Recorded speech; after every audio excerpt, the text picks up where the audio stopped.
Hi everyone, we're a team of researchers from the School of Psychology here in Queen's University Belfast. My name's Leah Brown and I'm an undergraduate placement student here within the school. Hi, my name's Shuri Armour and I'm a Professor of Psychological Trauma and Mental Health here in the School of Psychology at Queen's.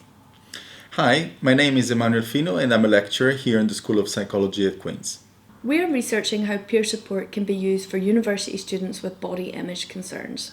By body image concerns, we mean body dissatisfaction that perhaps negatively impacts a person's self-esteem and sense of self-worth.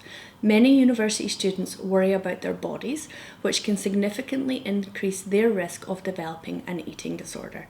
Therefore, we've chosen to focus on preventative support. For this reason, we are going to use an adapted version of the Body Project. So what is the Body Project? It is a highly replicated and globally recognized intervention.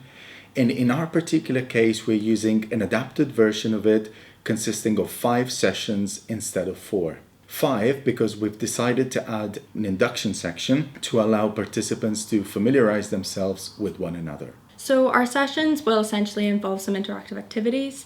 These will be designed to aid discussion, reflection and mutual support within the group. Our overall aim is to promote body confidence by encouraging participants to reject the appearance ideals that are imposed by society, such as striving to be very, very thin.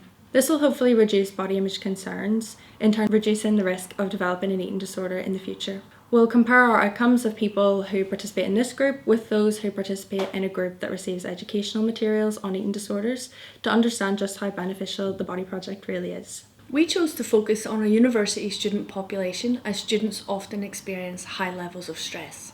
This is perhaps due to being away from home, financial strain they might be experiencing, and balancing study, work, and of course their personal lives. Evidence suggests that stress and peer influence both have an impact on eating disorder development, but support resources for this are often very limited.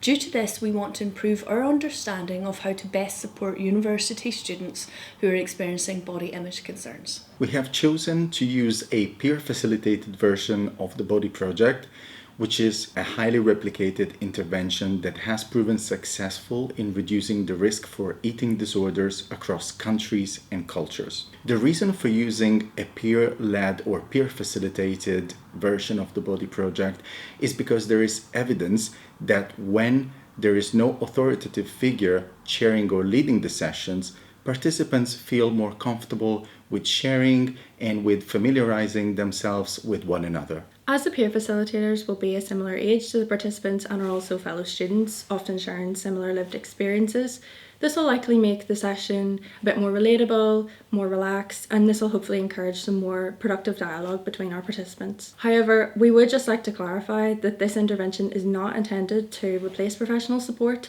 and this remains essential when people are presenting with clinical symptoms. So we were aiming in this project to find out how effective the intervention was.